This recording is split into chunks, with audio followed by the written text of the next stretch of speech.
고린도전서 8장은 성도의 행동 규범을 다루고 있습니다. 8장은 표면적으로는 우상의 제물을 먹는 문제를 다루지만 이면적으로는 성도의 행동 규범을 다루고 있죠.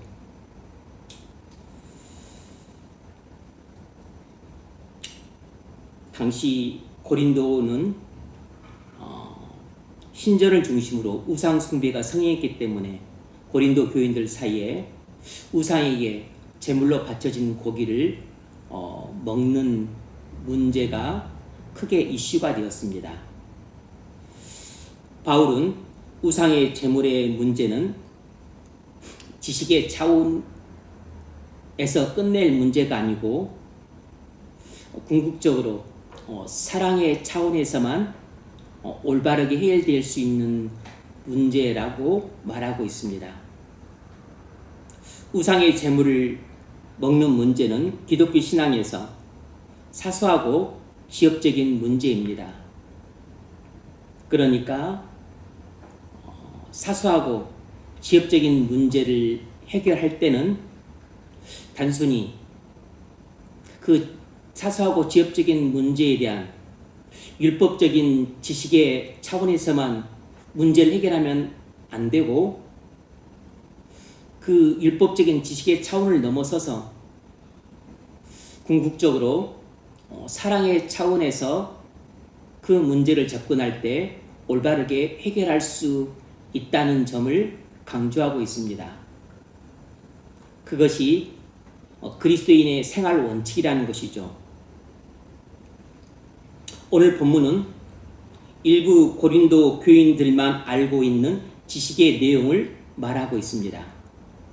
그 지식의 내용이 무엇이죠? 대략 이런 내용입니다. 우상은 없고 오직 하나님 한 분만 계신다. 이 세상에 많은 신들과 많은 우상들이 있지만 사실 그런 것들은 실제로 존재하지 않는다. 오직 천지간에 하나님 한 분만 계신다. 그래서 우상이란 아무것도 아니다. 그러므로 우리는 우상에게 제물로 바쳐진 고기를 먹을 수 있다. 이것이 이 4, 5, 6절의 대략적인 내용이고 마지막 결론. 그러므로 우리는 우상의 제물을 먹을 수 있다. 이것은 문자적으로는 안 나와 있어요. 그런데 이 지식 속에 이런 내용이 함의되어 있습니다. 이것이 일부 고린도 교인들만 갖고 있던 지식이었습니다. 객관적으로 맞는 내용인가요? 네, 맞는 내용입니다. 하나님에 대해서도 맞고 우상에 대해서도 정확하게 맞는 내용이에요. 율법적인 올바른 지식입니다. 그 당시 로마 시대의 정신적 유산은 대부분 헬라로부터 받은 것입니다. 헬라인들과 로마인들이 가졌던 그 다신론과 또 기독교의 유일신론을 어떻게 대조하고 있습니까? 우상의 제물을 먹는 문제에 대한 답을 바울이 어떻게 제시를 하고 있죠? 먼저 성도들의 올바른 신관과 우상을 대조시키고 있습니다. 바울이 이 4, 5, 6절을 통해서 맨 먼저 우리에게 말하고 있는 것은 우상의 본질에 대한 이야기입니다. 바울이 우상의 본질을 어떻게 이야기하고 있죠? 우상은 실존하지 않으므로 아무것도 아니라는 것입니다. 우상은 실존하지 않기 때문에 nothing, 아무것도 아니라는 것이에요. 4절, 그러므로 우상의 제물을 먹는 일에 대하여는 우리가 우상은 세상에 아무것도 아니며 또한 하나님은 한 분밖에 없는 줄 아노라.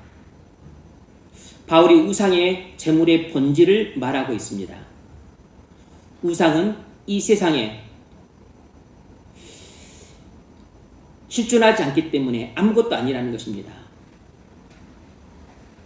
우상은 인격적인 실체가 없기 때문에 단순히 사람이 만들어낸 허상에 불과하다는 것입니다. 그러므로 우상의 재물을 얼마든지 먹을 수 있다는 거죠. 5절 비록 하늘이나 땅이나 신이라 불리는 자가 있어 많은 신과 많은 주가 있으나, 이 말은 무슨 말이냐면 당시 많은 이방인들이 그리스 로마 신화에 나오는 많은 신들을 섬기고 있었습니다. 바울 당시 그 그리스 로마 신화에 나오는 많은 그 신들이 실제로 존재한다고 당시 헬라 로마인들은 믿고 있었어요. 제우스나 뭐 아폴로나 아니면 포세이돈이나 헤라나 비너스나 아니면 뭐 또 마르스, 이런 신들의 존재를 그들은 믿었기 때문에 그들의 신전을 두고 또 그들의 신전에다가 많은 제물을 바치며 제사를 지냈어요. 그리고 이런 신들을 또 섬기는 그런 우상 숭배가 성행했었습니다.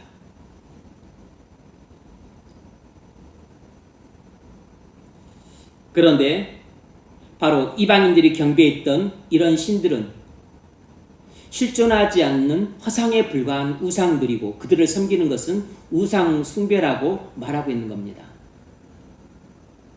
이처럼 우상은 실존하지 않기 때문에 아무것도 아닌 것이에요. 그들의 실체 자체가 없는 것입니다. 그냥 말만 만들어낸 것입니다. 마치 용은 실체가 없지만 인간이 상상으로 만들어낸 그런 가상의 동물이에요. 신도 마찬가지입니다.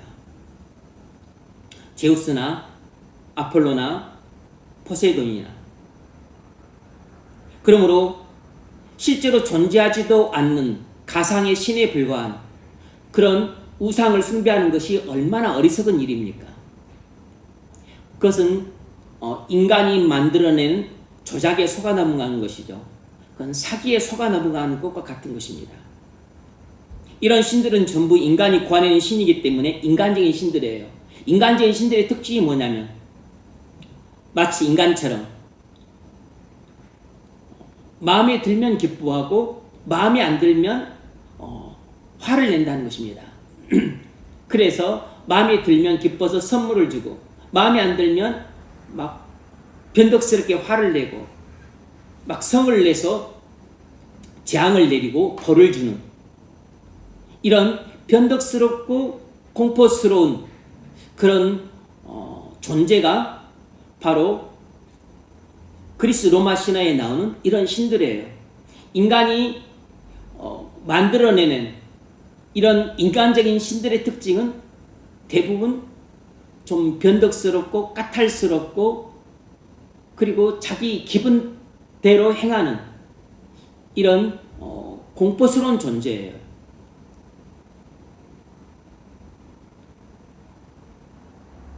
그래서 이 신들의 노를 풀어드리기 위해 제사를 지내는 것입니다.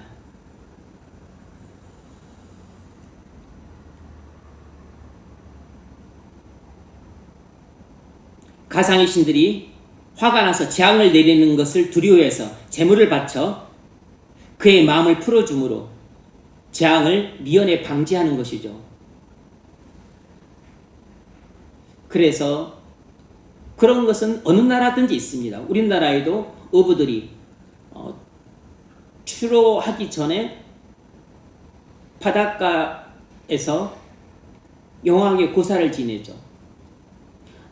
이 21세기 대명천지에 오늘날에도 큰 건물을 건축하기 전에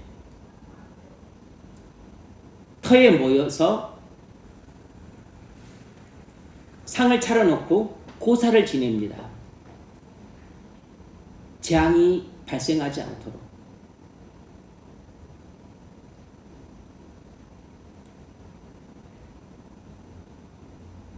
이것이 우상을 섬기는 자들의 종교 행위예요. 힘과 권세를 가진 신들이 변덕스러워서 공포의 대상이기 때문에 사람들이 쩔쩔매는 것입니다.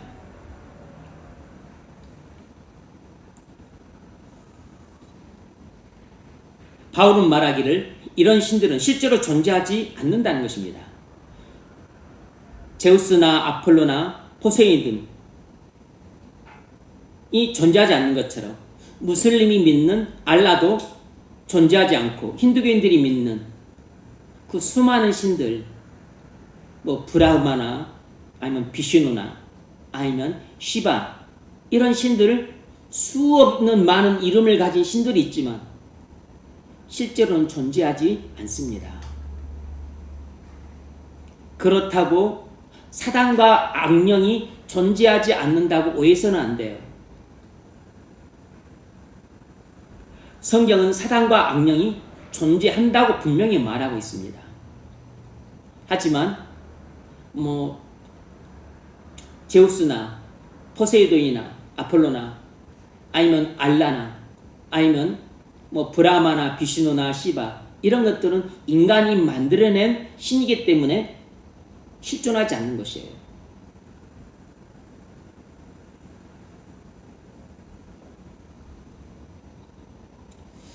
사람들이 가상의 신들을 형상으로 만든 것이 우상이고 그 우상을 섬기는 것이 우상 숭배입니다. 그러므로 있지도 않은 신들을 인간이 만들어냈는데 그 신들이 실제 한다고 믿고 두려워 떨면서 그 우상들에게 제사하고 고사 지내는 것이 얼마나 어리석은 일입니까? 이런 실존하지 않는 우상에게 바쳐지는 고기를 먹는 것은 하등의 문제가 안 된다는 것이에요. 우리나라에서도 제사 음식을 먹을 건가 말 것인가 하는 것이 문제가 될 수 있죠. 그런데 제사는 죽은 조상의 혼령에게 지내는 것인데 죽은 조상의 혼령은 이 세상에 존재하지 않습니다. 사람은 죽으면 땅은 시체에 썩고 그리고 영혼은 하나님 앞으로 갑니다. 그래서 낙원에 가든 음부에 가든 가는 것이 이 세상에 존재하지 않아요. 구천에 떠도는 영혼이란 없습니다. 그러므로 조상의 제사를 지내도 그것을 먹으러 오는 혼령은 없어요.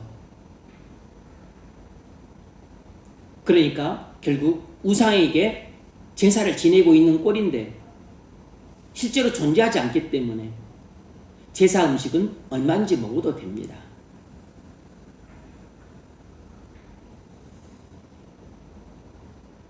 바닷가에서 여왕신에게 고사를 지내고 건축할 때 또 재앙이 생기지 않도록 또 고사를 지냅니다. 우리는 우상을 숭배해서는 안 되기 때문에 그런 제사에 참여해서도 안 되고 고사에 지내는데 참여해서도 안 되지만 그런 음식은 먹을 수 있습니다.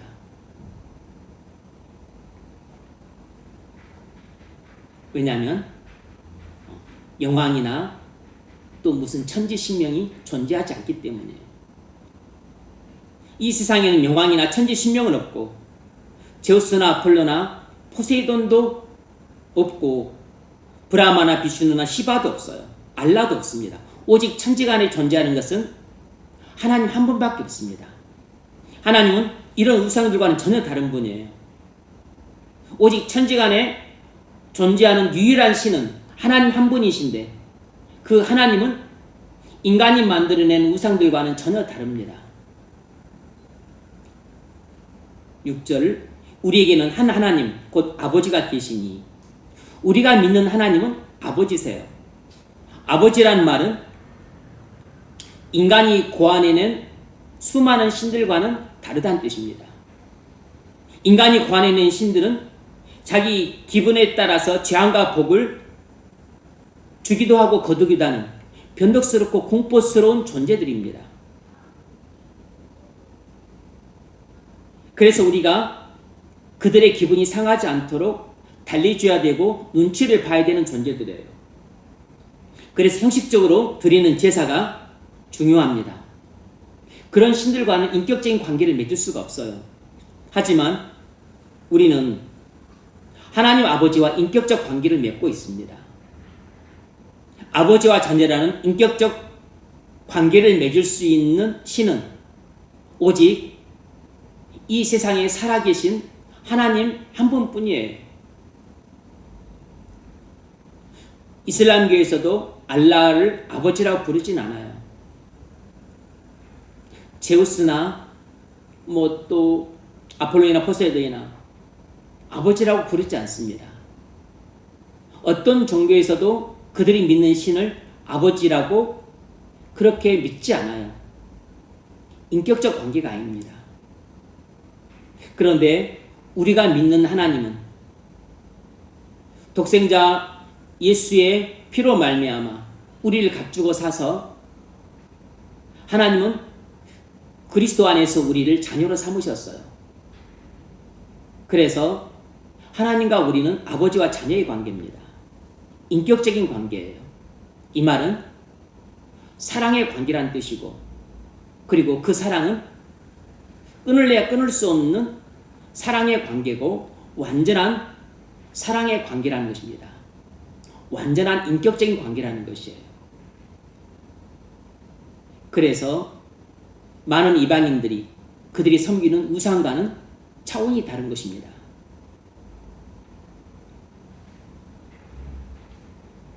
우리가 믿는 하나님은 우리가 진노를 피하고 복을 받기 위해서 제물을 바치고 아부를 해야 되는 대상이 아닙니다. 우리가 믿는 하나님은 우리의 더러운 죄악과 허물을 독생자의 피로 사해 주신 분이세요. 그래서 독생자의 피로 우리를 자녀 삼으신 분이십니다. 어떤 종교의 신도 이렇게 자기를 희생한 신은 없어요. 그것을 시편 103편이 잘 보여줍니다.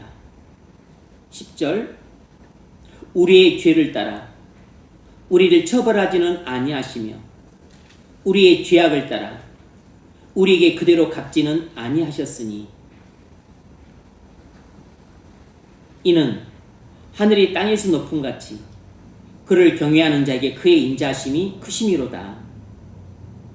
동이 셋에 먼 것 같이 우리의 죄가를 우리에게서 멀리 옮기셨으며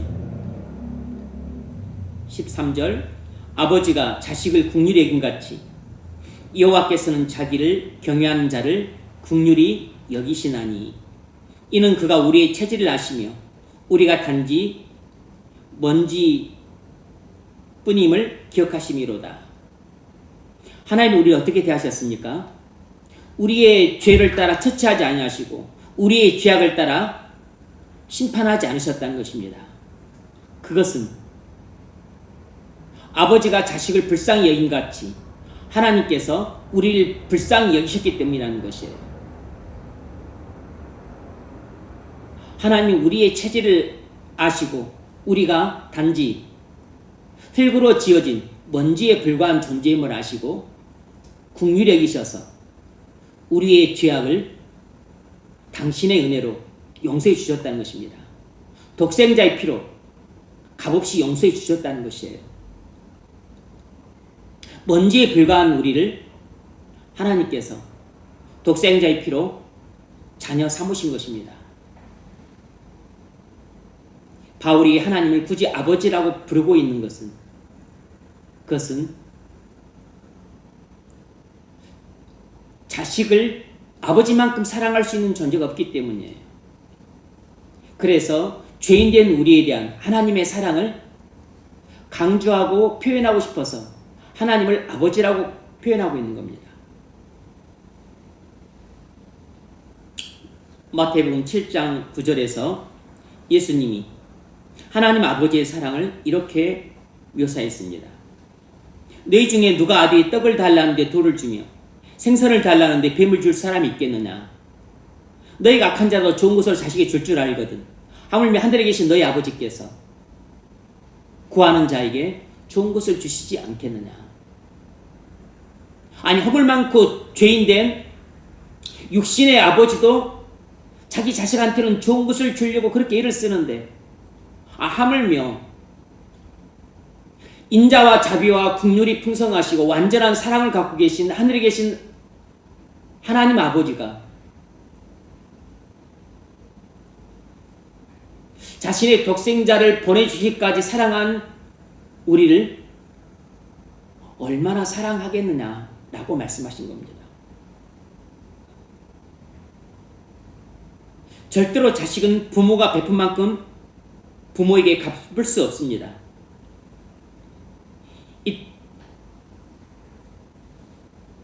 사람들이 조작해낸 우상과는 전혀 차원이 다른 분이 하나님이세요. 하나님을 아버지라고 말하는 것은 우리에 대한 하나님의 사랑을 이것보다 더 구체적으로 묘사할 수 있는 표현이 없기 때문이에요. 우리에 대한 하나님의 사랑은 끊을래야 끊을 수 없는 사랑입니다.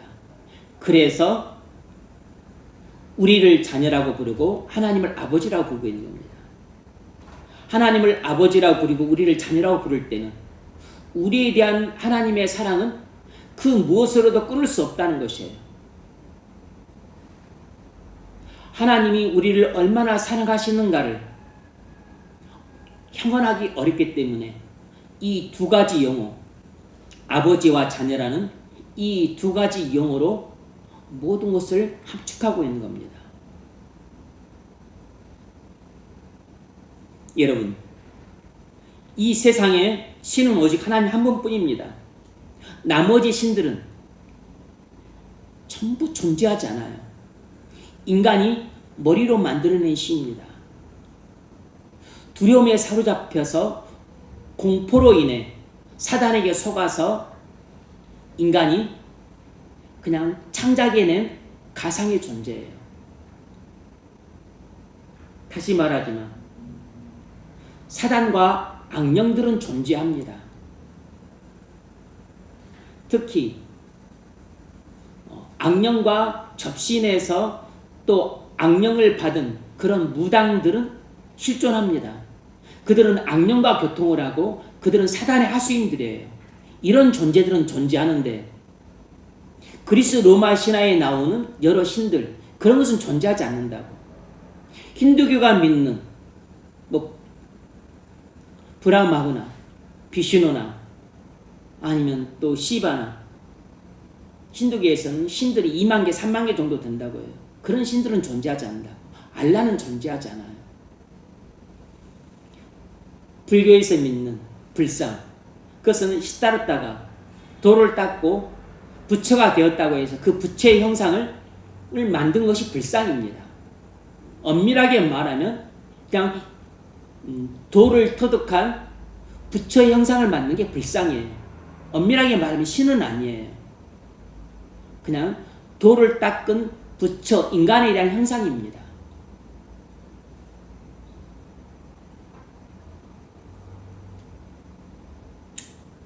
그래서 인간이 만들어낸 그런 가상의 신들은 실존하지 않기 때문에 아무것도 아니에요.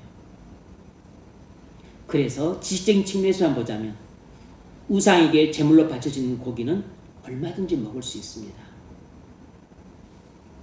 일부 고린도 교인들은 우상과 하나님에 대한 올바른 지식을 갖고서 우상의 제물을 먹을 수 있다는 그런 율법적인 지식을 제대로 갖고 있었습니다.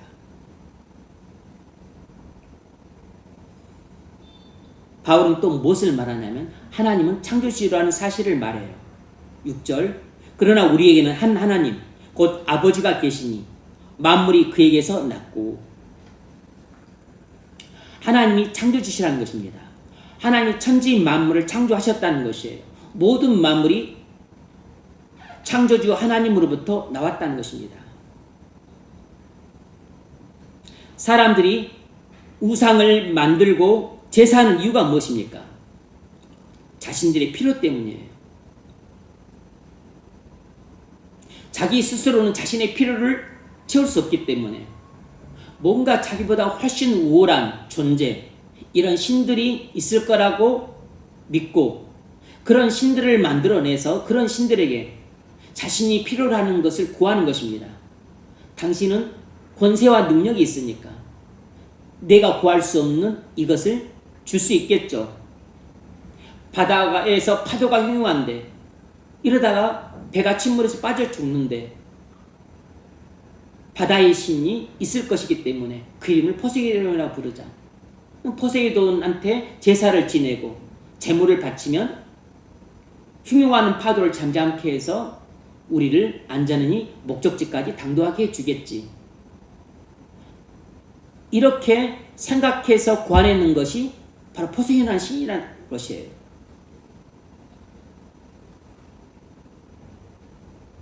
그런데 우리가 믿는 하나님은 이런 세상의 우상들과는 다르게 우리 아버지세요. 독생자를 주시기까지 우리를 사랑하시는 아버지시고 허물 많고 죄 많은 우리를 기꺼이 독생자의 피로 모든 죄를 사하시고 의롭다 하셔서 우리를 자녀로 삼으신 하나님이 우리 아버지세요. 그러므로 하나님과 죄인인 우리는 아버지와 자녀의 관계입니다. 완전한 사랑으로 묶어진 뗄래야 뗄 수 없는 사랑의 관계예요. 그런 잡신들로 가득한 이런 우상들과 우상을 섬기는 이방인들과의 관계는 다른 것입니다. 이건 완전 형식적인 관계고 두려움 때문에 종속된 관계예요.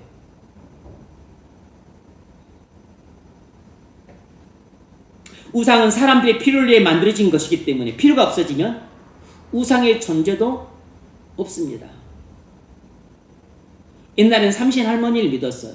아기를 못 낳는 여자들이 아기를 얻기 위해 삼신 할머니께 손바닥이 닳도록 비볐습니다. 아기를 달라고. 근데 요즘에는 그런 사람 없죠. 아기가 안 생기면 시험관 하기를 합니다. 병원을 찾아가지 삼신 할머니한테 비는 사람 없어요.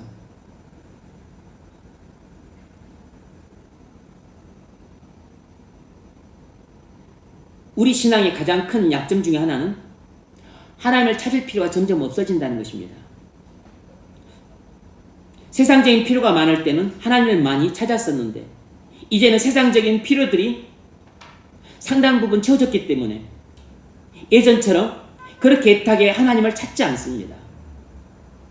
못 살고 못 먹고 그리고 형편이 어려울 때는 십리길을 마다 않고 새벽에 엄동설안에도 차갑디 차가운 그 마룻바닥에 무릎을 꿇고 담요 하나 덮고서 그렇게 새벽이 맞도록 기도를 했었어요. 근데 오늘날은 그러지 않습니다. 오늘날은 먹고 살만하고 어지간한 필요들은 채워졌고 그리고 부족한 것은 또 세상의 곳곳으로 가면 얻을 수 있기 때문에 굳이 예전처럼 애타게 하나님을 찾을 필요를 느끼지 못해서 하나님을 찾지 않습니다. 여러분이 지금 편안해서 하나님을 찾고 있지 않다면 그건 지금 여러분이 세상적인 안락한 형편에 안주하고 있다는 뜻입니다. 형편이 힘들 때는 그렇게 하나님을 찾더니 좀 나아지니까 금방 하나님을 잊는 것입니다. 하나님을 애타게 찾을 필요가 없어진 것이에요. 그런데 하나님을 애타게 찾을 때가 와요. 그때는 이제 세상도 내 문제를 해결하지 못할 때 그때는 하나님을 찾습니다.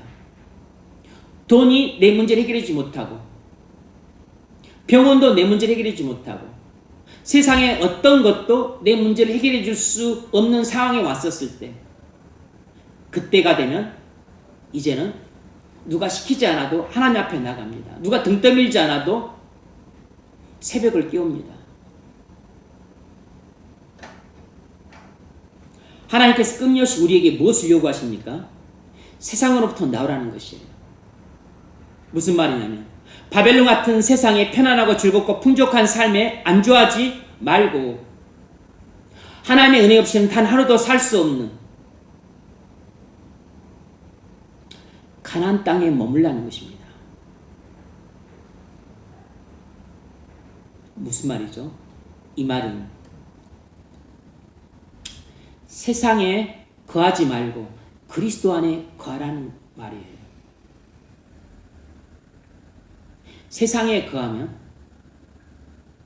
세상의 시류를 따라 살게 되고 세상의 풍속을 따라 살게 되므로 세상의 유혹에서 벗어나지 못하게 되고 세상의 포로가 되어서 세상이 이끄는 대로 살기 쉽습니다.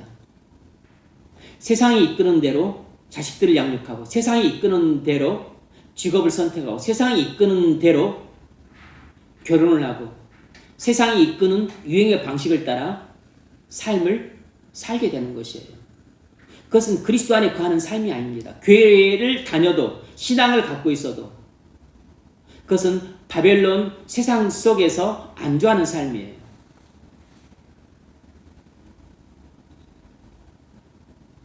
주님은 우리에게 단순히 교회에 나와 예배하라 이렇게 요구하시는 것이 아니고 그리스도 안에 거하라고 명령을 하세요.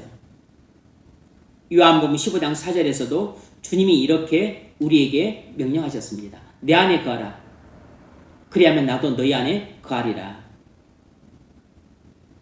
가지가 포도나무에 붙어있지 아니하면 스스로 열매를 맺을 수 없음 같이 너희도 내 안에 있지 아니하면 그러하리라. 우리가 주님 안에 거해야 되는 이유는 열매를 맺기 위해서예요.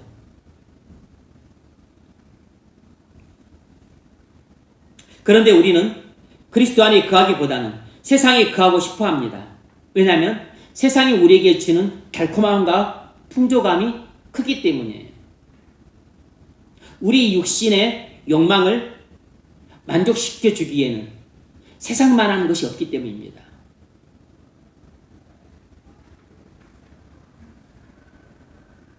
그래서 이사를 해도 예배당이 있는 근처로 이사를 하기보다는 학원이 있는 근처로 이사를 가려고 합니다. 많은 사람들이 예배당은 다른 곳에 있는데 이사를 대치동으로 해요.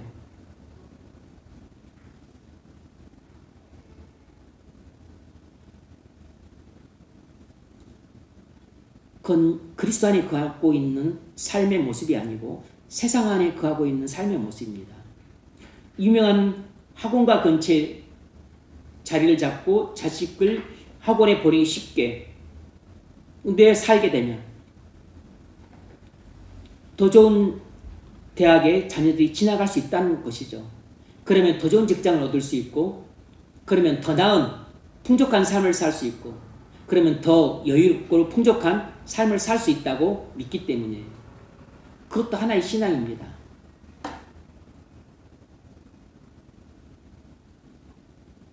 무슨 신앙이죠? 만몬신을 믿는 것입니다. 하나님도 믿고 만몬도 믿는 것이에요.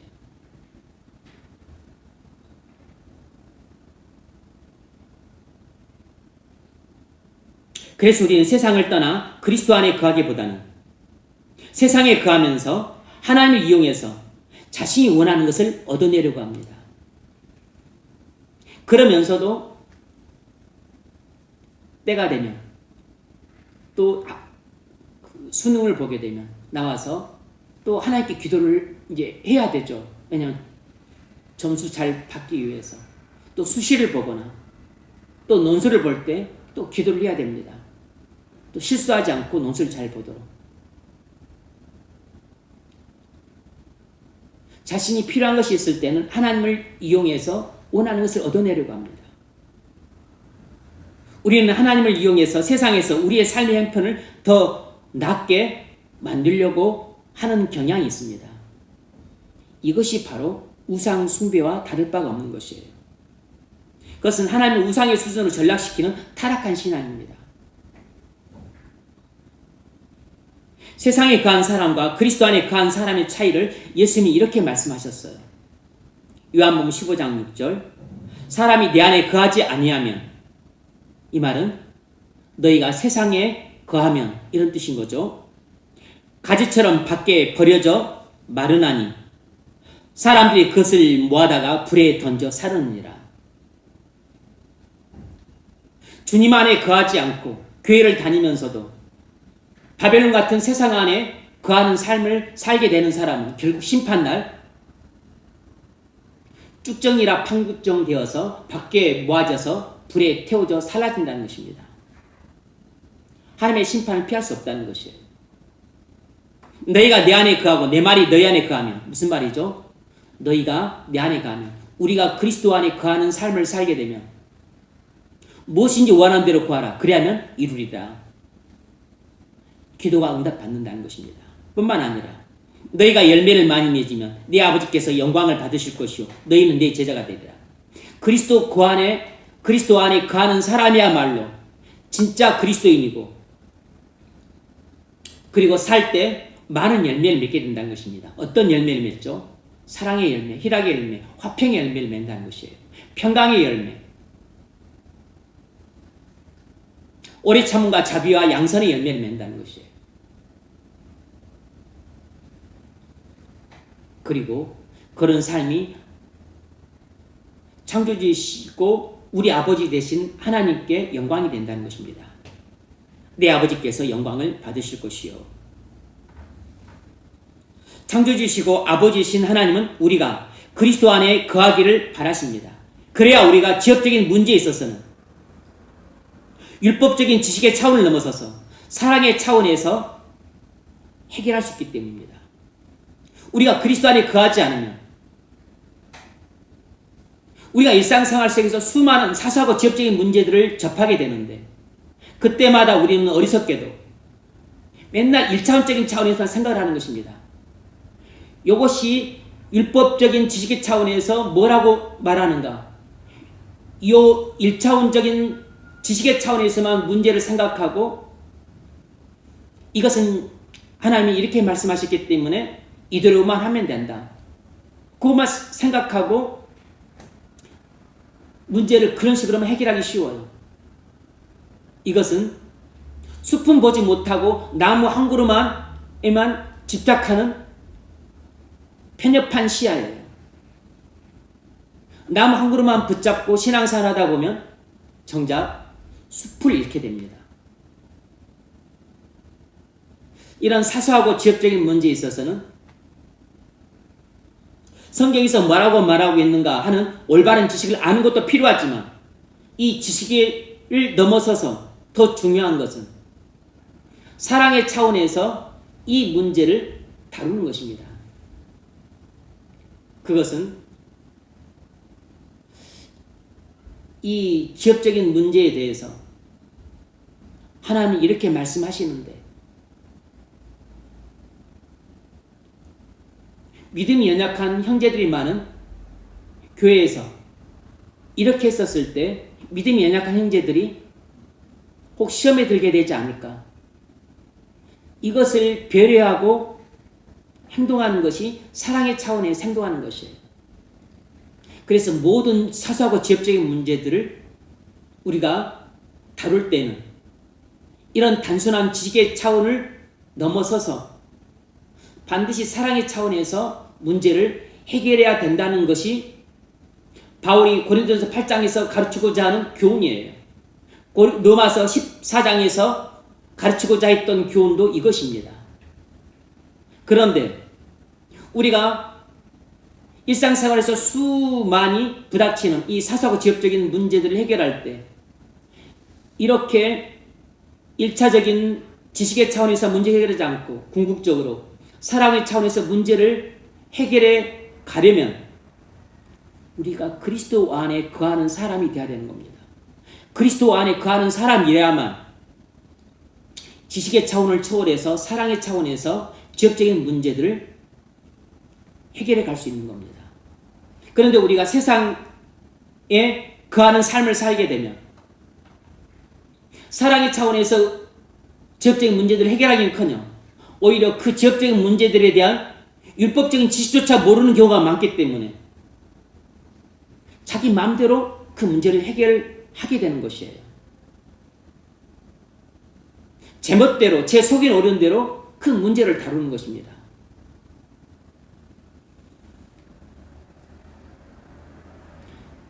그렇게 되면 모든 것이 가하나, 모든 것이 유익한 것이 아니요 모든 것이 가하나 모든 것이 덕을 세우는 것이 아니라 그랬는데,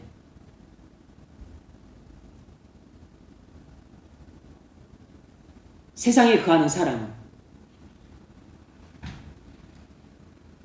자기가 아는 얄팍한 지식을 따라서 우상의 점을 먹을 수 있다 그랬잖아. 그러므로 나는 먹어. 네가 시험 드는 것은 네가 몰라서 그런 거잖아. 아, 바보야, 그거 아니라고. 먹을 수 있어. 니도 먹어. 이렇게 말하면서 먹어버리는 것입니다. 이것은 어떤 가치가 더 중요한지 모르고 행하는 얄팍한 신앙이에요. 고린도서 8장에서 바울이 대놓고 말하진 않았지만 많은 기독교적인 가치 중에서도 훨씬 중요한 가치가 있고 덜 중요한 가치가 있다고 말하고 있는 것이에요. 지식보다 더 중요한 가치는 사랑이고, 그리스도인의 개인적인 자유보다 더 중요한 가치는 형제에 대한 사랑이라는 것입니다. 그리스도인으로서 할 수 있는 권리들이 있죠.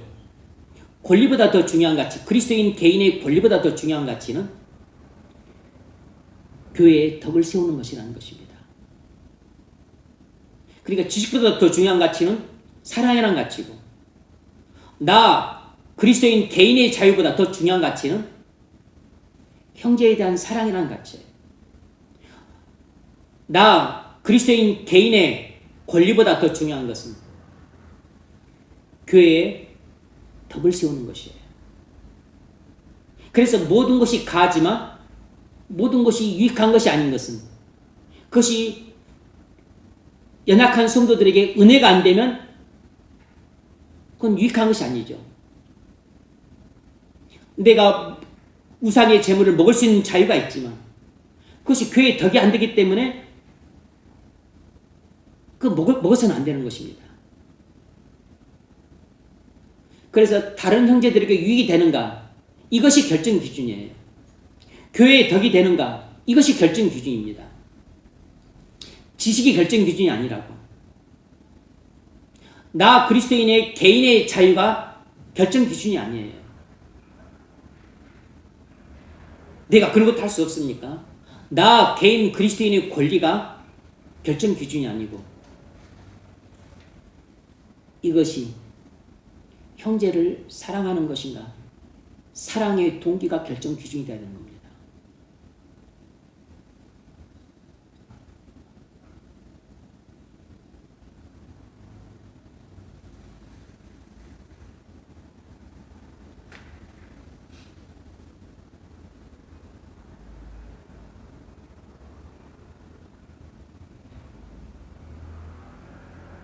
그래야 믿음이 약한 형제들을 세워주고 교회를 덕을 세울 수 있습니다. 왜 우리가 이렇게 해야 되죠? 그 이유는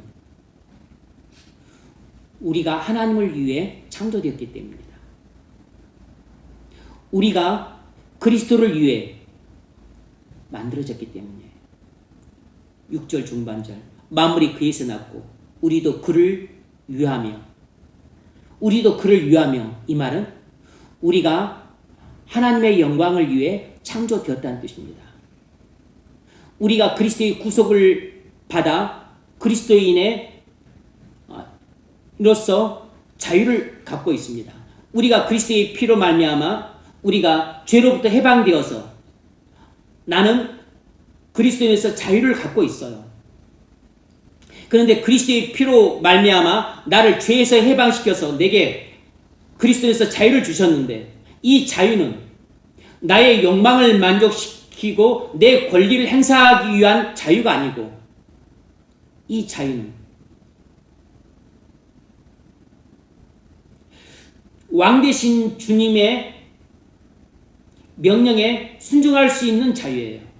하나님의 영광을 위해서 내가 순종할 수 있는 자유입니다. 나는 그리스도의 피로 말미암아 죄와 사망에서 해방되었기 때문에 나는 그리스도에서 자유를 갖고 있어요. 근데 이 자유는 우리 욕심을 만족시키기 위한 자유가 아니고, 우리 욕망을 만족시키기 위한 자유가 아니고, 내 권리를 마음껏 행사하기 위한 자유가 아닙니다. 내게 주신 자유는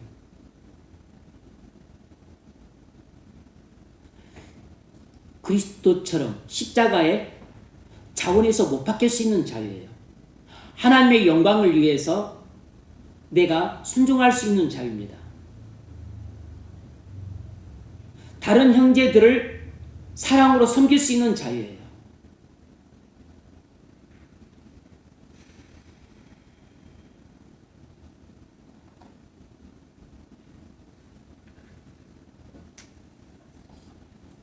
하나님은 만물의 가치와 질서를 부여하십니다. 만물이 하나님을 위해 창조되었어요. 우리도 하나님의 영광을 위해 창조되었습니다. 나를 위해 하나님이 계신 것이 아니고 하나님을 위해 내가 있습니다. 우리는 하나님의 영광을 위해 존재한다는 말을 들으면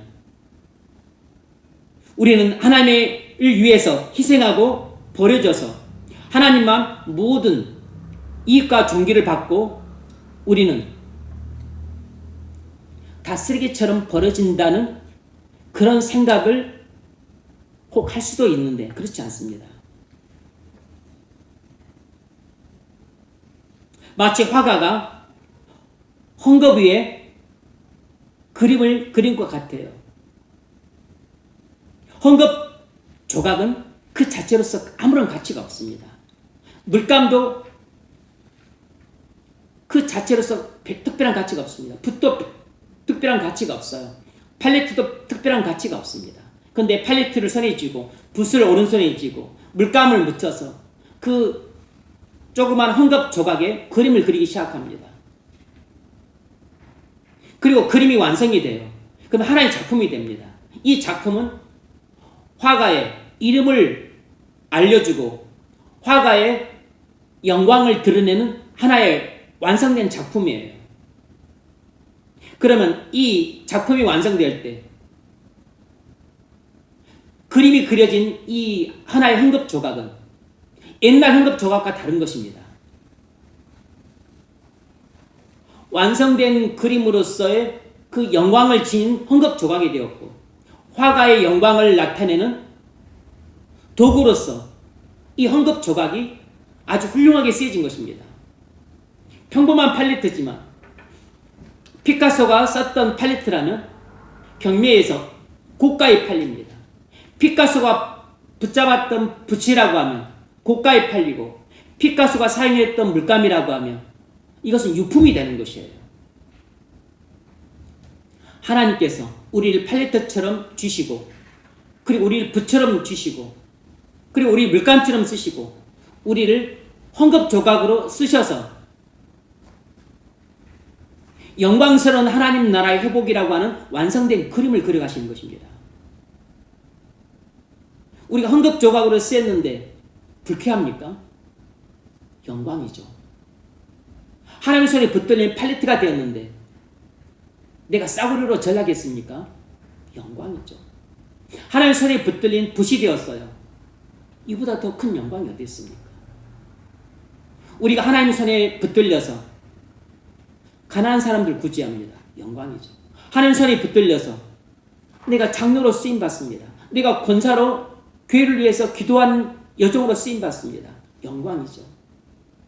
내가 하나님 손에 붙들려서 나는 넝밭조각처럼 쓸모없는 존재인데 내가 아이들을 가르치는 주일학교 교사로 쓰임받습니다. 내가 재정부원으로 쓰임받습니다. 헌금을 관리합니다.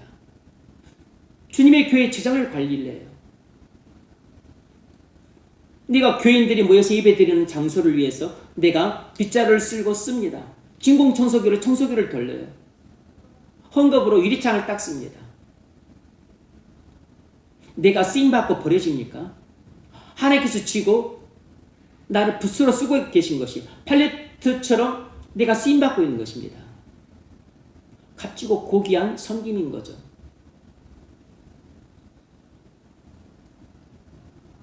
우리가 하나님의 영광을 위해 쓰임 받는다면 팔트나 분만 영광스러운 게 아니라 물 한 방울도 영광스럽습니다. 사비 연필도 영광스러워, 지우개도 영광스러운 것입니다.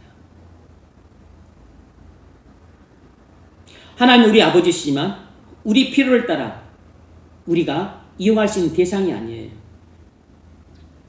우상을 만드는 것은 자기 필요를 채우기 위해 우상을 만드는 것입니다. 무엇은 우상은 인간의 필요를 채우기 위한 수단이에요. 하나님은 우리의 필요를 채우기 위한 수단이 아닙니다. 하나님은 항상 목적이에요. 우리가 수단입니다.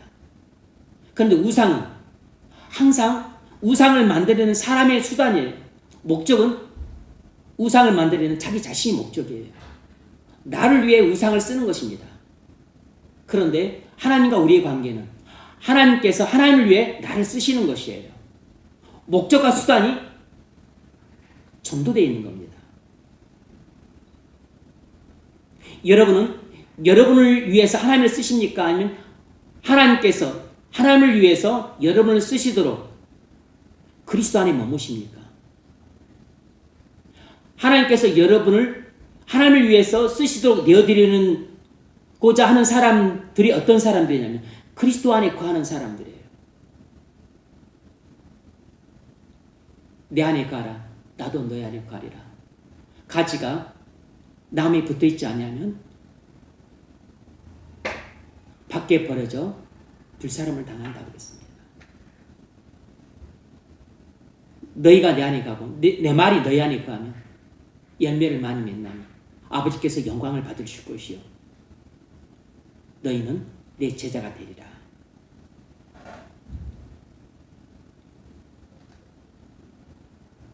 하나님이 우리 인생 목표를 정하십니다. 하나님이 우리 가치를 정하세요. 우리가 하나님을 위해 존재하지 하나님이 우리를 위해 존재하지 않습니다. 그러나 세상은 자기를 위해 우상을 만들지 우상을 위해 자기가 존재하진 않아요. 하나님이 가장 중요하게 여기시는 가치가 무엇이겠습니까? 사랑입니다. 사랑. 지식도 소중하고 자유도 소중하고 권리도 소중하지만 가장 하나님이 중요하게 여기시는 가치는 사랑이에요. 사랑.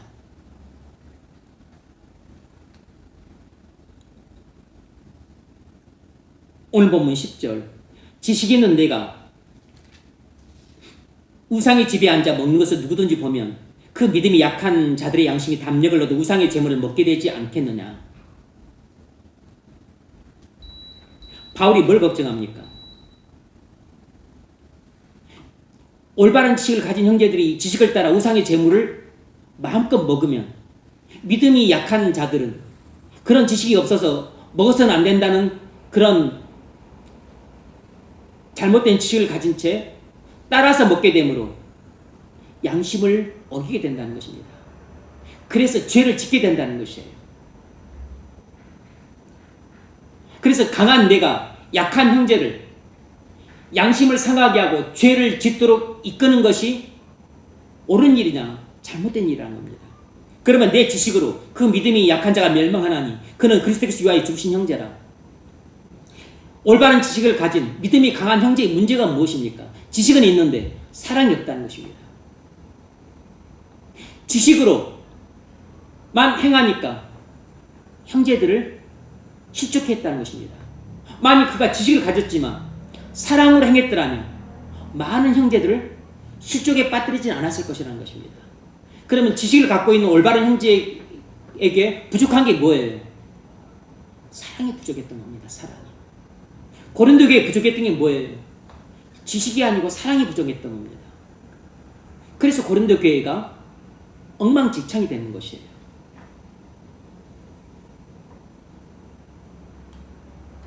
내 지식으로 믿음이 약한 자를 멸망시켰던 겁니다. 그것도 모르냐? 그러면서 지식을 따라서만 행하게 되면 지식이 없는 자를 넘어뜨리게 됩니다. 그는 그리스도께서 위하여 죽으신 형제라. 그리스도의 핏값을 그리스도의 피를 욕되게 한다는 것이에요. 하나님이 중요하게 여기시는 가치는 사랑입니다. 약한 형제들을 배려해 주는 것이에요. 하나님께서 지엽적이고 단편적인 문제에 대한 어떤 지식보다 더 중요하게 여기시는 것은 형제입니다. 다른 성도들을 사랑하는 마음이에요. 우리가 서로 사랑하는 것을 하나님께서 가장 중요하게 여기십니다. 바로 사랑이 하나님이 가장 중요하게 여기시는 가치예요.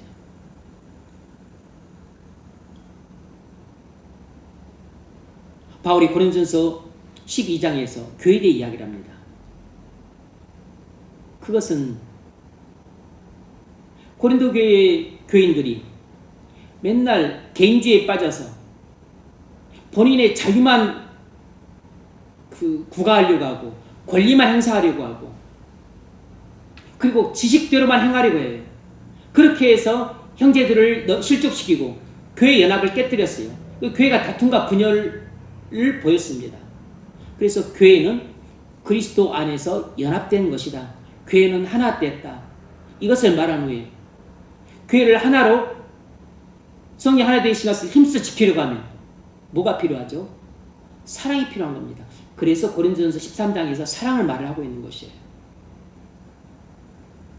고린도 교회에 있었던 것은 지식이고 없었던 것은 사랑입니다. 그래서 고린도 교회의 양상이 다툼과 분열의 양상으로 나타난 것이에요. 우리가 지식만 있고 사랑이 없으면 서로 다투고 분열합니다. 하지만 지식도 있고 사랑이 있을 때 우리는 비로소 형제를 섬길 수 있고 형제를 위해서 비로소 배려해 줄 수 있고 형제를 위해서 비로소 자기가 희생할 수 있기 때문에 교회를 하나됨을 지킬 수 있어요. 교회를 하나 되게 할 수 있습니다. 그러니까 지식과 함께 사랑을 갖고 있을 때 다른 형제들을 유익하게 할 수 있고 그리고 교회의 덕을 세울 수 있어요.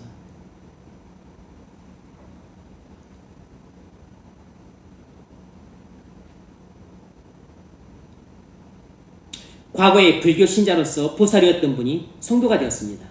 그 보살이 예수를 믿은 후에 집안에 모셔놨던 불상들을 절에 반납했어요. 그러면서 말하기를 부처님 안녕히 계십시오. 저는 이제 예수 믿기로 갑니다. 우리는 이런 말 들으면 웃지요. 없는 신인데 그냥 쓰레기통에 갖다 버리면 되지. 뭘 또 절에 반납을 하고 또 인사까지 하고 그러냐. 하지만 모두가 처음부터 그렇게 생각하지는 않습니다. 교회에 있다고 해서 모든 성도가 이 세상에 다른 신들이란 전혀 없고 오직 하나님 한 분만 계신다. 이런 율법적인 지식을 온전히 갖고 있는 성도들이 몇이나 되겠습니까? 이렇게 모두 다 알고 있는 게 아니에요. 세상에 수많은 신들이 있는데 이들은 가짜 신이고 진짜 신은 오직 하나님뿐이다. 최고의 신은 오직 하나님이시다. 이렇게 알고 있는 사람들이 훨씬 많아요.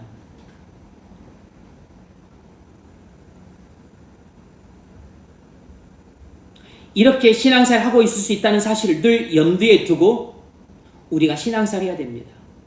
여러분, 우리가 가진 신앙 지식이 사랑으로 나타나지 않으면 약한 자들이 넘어집니다. 그래서 모든 것이 가나 모든 것이 유익한 것이 아니고 모든 것이 가나 모든 것이 덕을 세우는 것이 아닌 것이에요. 우리 신앙생활의 기준은 바로 이 말씀입니다. 모든 것이 가지만 반드시 그것이 다른 사람들한테 유익이 될 때 나는 한다. 내가 모든 걸 할 수 있지만 교회에 덕이 될 때 나는 이것을 한다. 다른 사람들한테 해가 되면 나는 이거 하지 않겠다. 교회의 덕이 되지 않으면 나는 이거 하지 않겠다. 이것이 바로 바울이 고린도서 8장에서 가르치는 그리스도인의 신앙생활의 원칙입니다. 바로 성도의 행동 규범이란 바로 이런 것이에요. 나는 그리스도에서 개인적인 자유를 마음껏 누릴 수 있지만 다른 성도들이 시험에 들 수 있다면 나는 그렇게 하지 않겠다. 나는 그리스도인으로서 얼마든지 이렇게 달 수 있고 저렇게 달 수 있고, 나는 집을 엄청 넓은 집을 사서 호화롭게 짓고 살 수도 있지만 그것이 교회의 덕이 되지 않는다면 나는 그렇게 하지 않겠다. 이렇게 되는 겁니다. 수많은 사람들이 돈 많이 벌면 맨 처음 하는 것이 집부터 바꿉니다. 집을 넓고 크고 호화롭고 사치스럽게 만듭니다. 집에다가 돈을 쳐발라요. 여러분, 집에다가 돈을 쳐바르는 것만큼 불신도 없습니다. 불신앙도 없어요. 얼마 안 가서 다 무너져 내리고 샀고, 그리고 얼마 안 가서 나는 이 세상을 떠나야 되는데 얼마나 사치고 낭비고 허영입니까? 아무리 돈을 많이 버는 신자여도 참 신자들은 절대 그렇게 집에다가 돈을 처바르지 않습니다. 흑인 배우 덴젤 워싱턴이 있는데 그는 목회자의 자녀예요. 그는 회심을 했습니다. 회심 후에 그가 한 고백은 나는 오직 사람을 따르지 않고 오직 주님 한 분만 따른다. 그가 타고 다니는 차는 21년 넘게 타고 다니는 그 허름한 차를 타고 다녀요.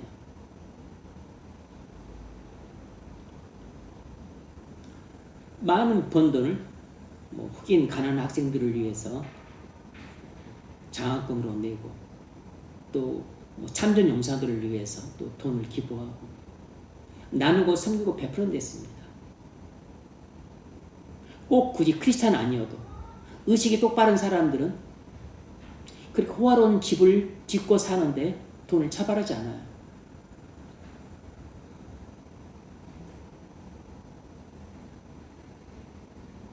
우리는 신앙생활의 선배들을 바라보며 쫓아가는 경향이 있습니다.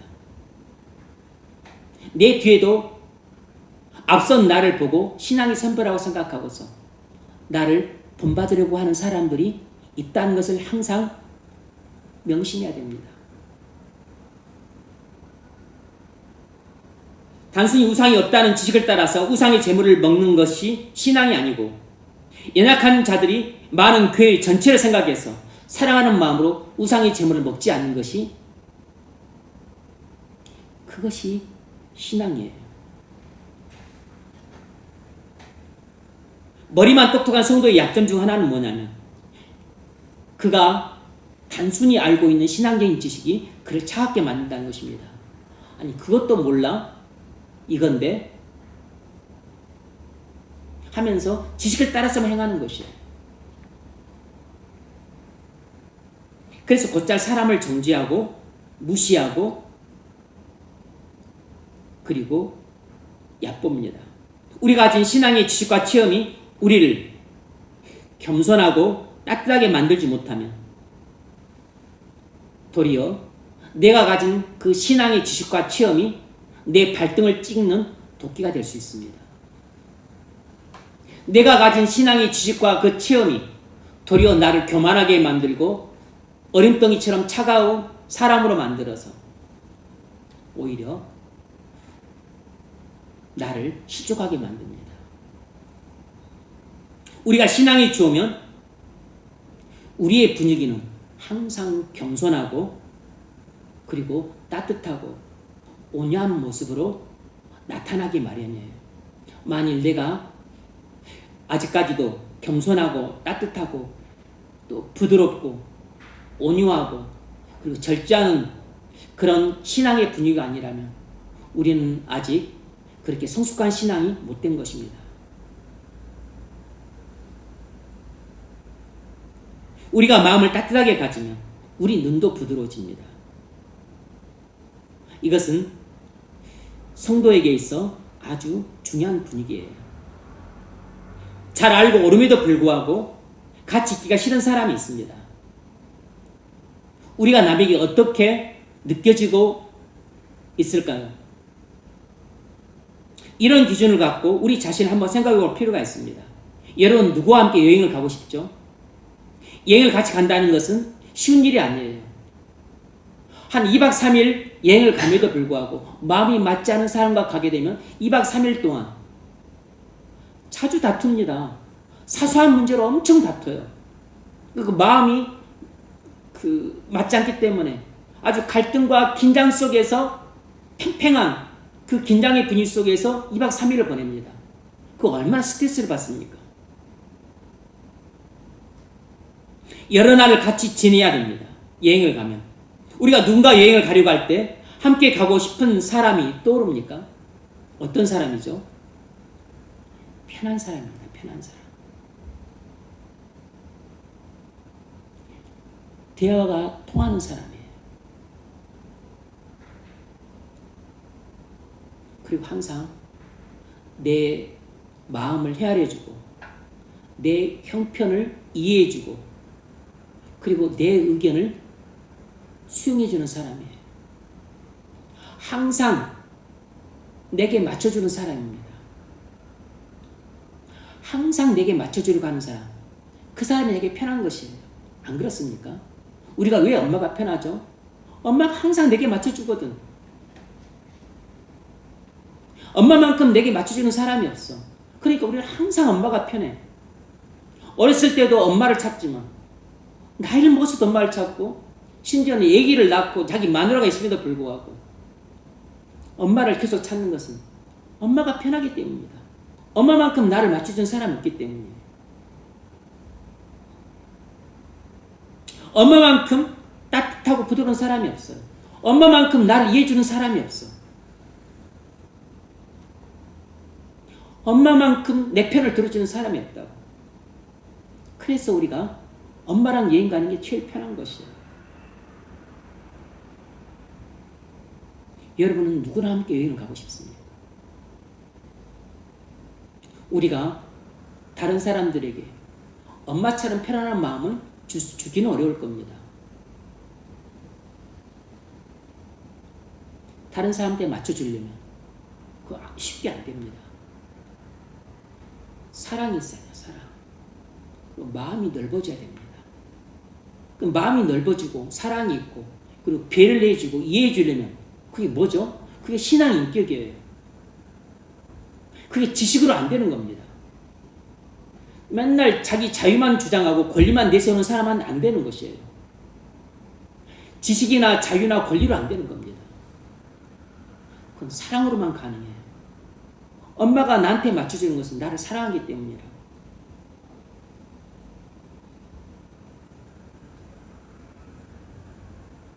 마찬가지. 우상이 없으므로 우상의 재물을 먹을 수 있다는 지식을 갖는 것은 필요해요. 하지만 이런 신앙지식이 전부가 아닙니다. 이보다 더 중요한 것은 우리 신앙인께서 나오는 사랑이에요. 우리가 일상생활에서 부딪히는 문제들은 대부분 사소한 문제들입니다. 몇 시에 출발할 건가? 이것을 갖고 갈 건가 말 건가? 밥은 어디서 먹을 건가? 청소는 언제 할 건가?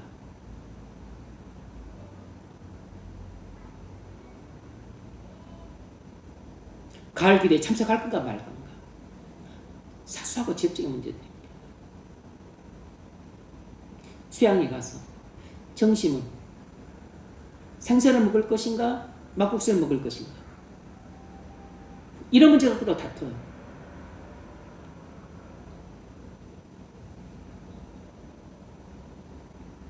우리가 일상생활에서 부딪히는 문제들은 대부분 지엽적인 문제들입니다. 율법적인 지식을 넘어서서 형제에 대한 사랑으로 접근할 때 비로소 사소하고 지엽적인 문제들에 대한 해결책을 찾을 수 있습니다. 신앙의 본질적인 문제들에 있어서는 양보를 해서는 안 되죠. 신앙의 본질적인 문제에 있어서는 타협이 불가능합니다. 하지만 우리는 신앙의 본질적인 문제를 갖고 다투는 경우는 거의 없습니다. 대부분 사소하고 지엽적인 문제들이에요. 그러니까 우리가 일상생활을 살아갈 때 다른 사람들과 관계를 정립할 때 대부분 중요한 것은 지식도 필요하지만 결정적인 것은 사랑입니다. 사랑. 우리 인격의 훌륭함과 훌륭하지 않음을 결정하는 중대한 요소는 사랑이에요. 사랑. 사랑이 있고 없고입니다. 사랑이 있으면 마음이 넓고 사랑이 있으면 마음이 좁아져요. 사랑이 있으면 이해심이 깊고 배려가 깊고 너그럽고, 사랑이 없으면 이해심도 없고 그 자기만 생각하고 그리고 정죄하고 무시하고 판단합니다.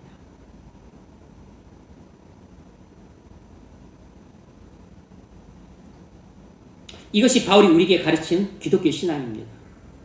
오직 하나님만 유일한 신이고 우리 아버지라는 것을 무엇으로 증명해야 됩니까? 율법적인 지식으로 증명하는 게 아니고 그런 문제들을 다룰 때 그 상대방에 대한 우리의 배려로 증명이 되는 겁니다. 상대방에 대한 이해로 증명이 되는 것이에요. 상대방에 대한 섬김과 그 희생으로 증명이 되는 겁니다. 사람들은 우상을 섬깁니다. 우리는 하나님을 섬겨요.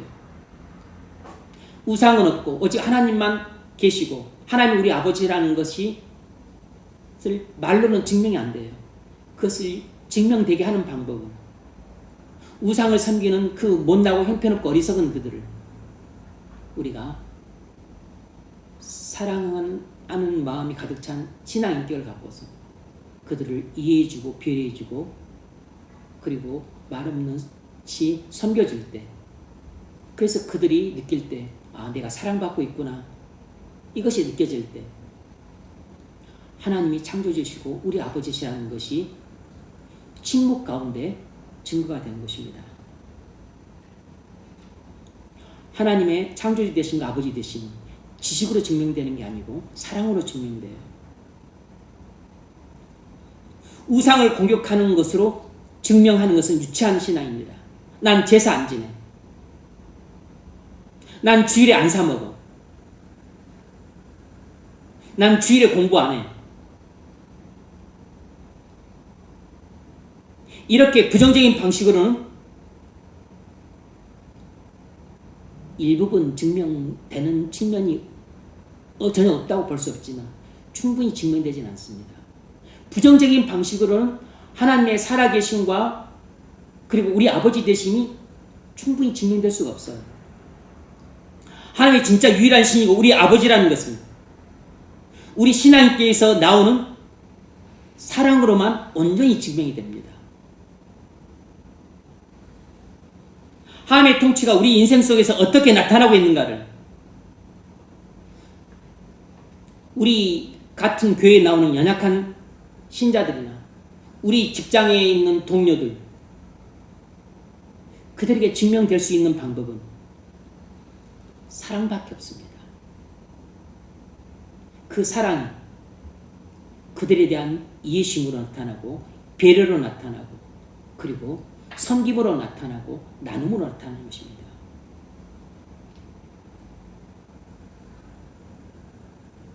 마태복음 5장 44절 나는 너희에게 이르노니 너희 원수를 사랑하며 너희를 박해하는 자를 위하여 기도하라. 이같이 한즉 하늘에 계신 너희 아버지의 아들이 되리니 이같이 한즉 하늘에 계신 너희 아버지 아들이 되리니 우리도 일반 사람과 똑같이 우리 형제, 우리 가족만 사랑하고 그리고 나를 미워하는 원수를 나도 똑같이 미워하며 그 나를 박해하는 자를 나도 똑같이 박해하며 우리는 하나님이 우리 아버지라는 것을 증명할 방도가 없습니다. 하나님이 우리 아버지시라고 예수님이 우리 구주시라는 것을 증명할 수 있는 방법은 나를 미워하고 싫어하는 그 원수를 사랑함을 통해서예요. 나를 싫어하고 배척하고 따돌리는 그 상사를 위해서 내가 기도해 줄 때 그 사랑을 통해서 하나님이 우리 아버지라는 것이 증명이 됩니다.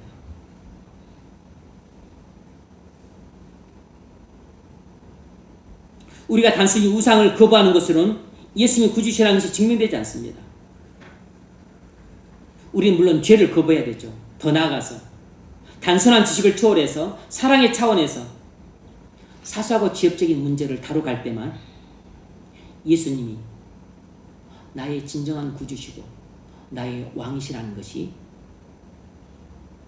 교회 안에 있는 연약한 신자들과 함께 교회 밖의 많은 불신자들에게 증거될 수 있는 것입니다.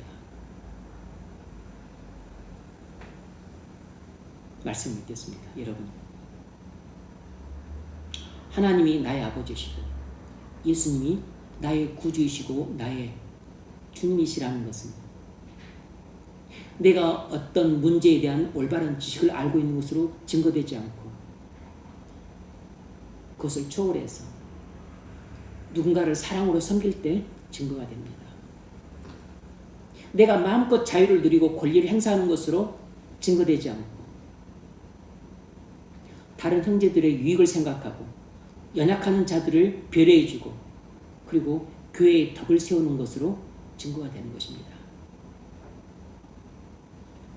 이것이 바울이 우리에게 고린도서 8장을 통해 가르치고 있는 그리스도인의 신앙생활 원칙입니다. 성도의 행동 규범은 바로 지식이 아니고 사랑인 것이에요. 그렇게 살아갈 수 있기를 주의 이름으로 축원합니다.